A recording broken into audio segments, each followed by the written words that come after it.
De outro lado, a gente vê nessa cláusula que está aí transcrita do artigo 3º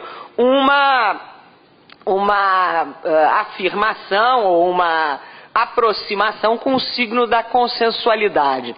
Quer dizer, se a assinatura do termo de compromisso de ajuste de conduta não importa em confissão, significa dizer que há um consenso entre regulador e regulado no sentido de eleger uma outra conduta, né? Então, já traduz um pouco esta ideia de acordo de vontades, por óbvio, né? E, portanto, de atuação concertada.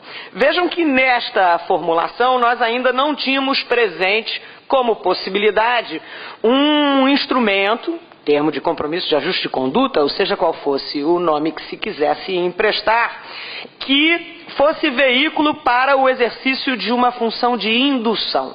A lógica era resposta a uma infração.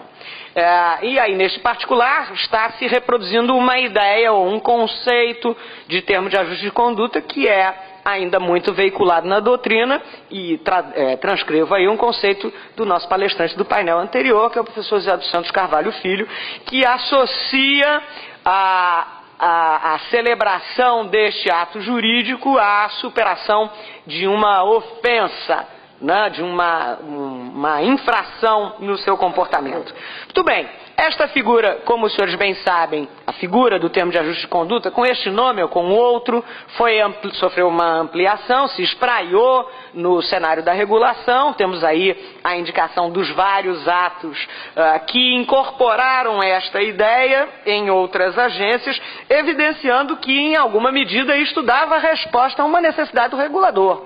Quer dizer, nem sempre a melhor conduta do regulador será a aplicação pura e simples da penalidade, independente das suas consequências. Então, estamos aí assumindo, digamos, uma certa visão consequencialista no exercício desta função reguladora de fiscalização.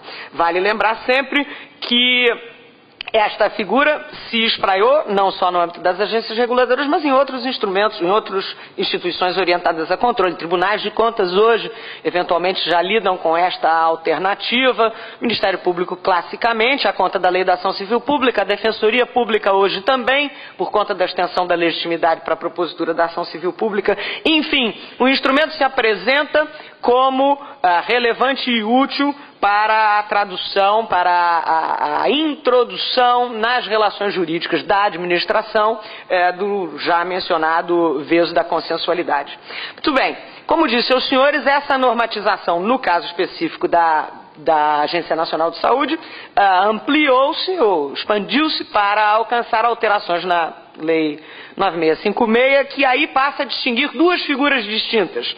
Distinguir, mas não tropo, porque são duas figuras distintas, mas com um nome muito próximo, né? O que não ajuda em nada, né, para o nosso, enfim, raciocínio. Mas temos aí, a partir da inclusão empreendida pela medida provisória 2177, agora o termo de compromisso de ajuste de conduta, ainda associado à ideia de uma infração, e temos a figura nova introduzida pelo 29A, que envolve um termo de compromisso, quando haja interesse de implementação de práticas que consistam em vantagens para os consumidores.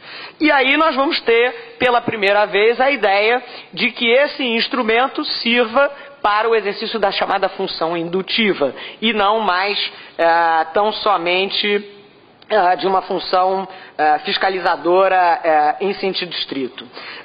Esta possibilidade faz todo sentido, tenha surgido inicialmente no campo da Agência Nacional de Saúde, exatamente pela circunstância a qual me referi, da diversidade do universo de regulados nesse setor, né? A multiplicidade numérica e a diversidade qualitativa, né?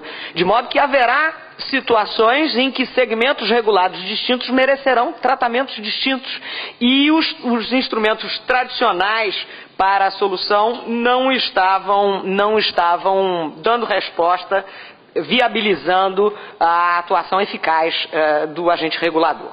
Muito bem, Esta figura nova aí do artigo 29A, portanto, vai introduzir um termo de compromisso que fica a rigor na linha de fronteira entre o TAC tradicional, o termo de compromisso de ajustamento de conduta, e o ato regulador.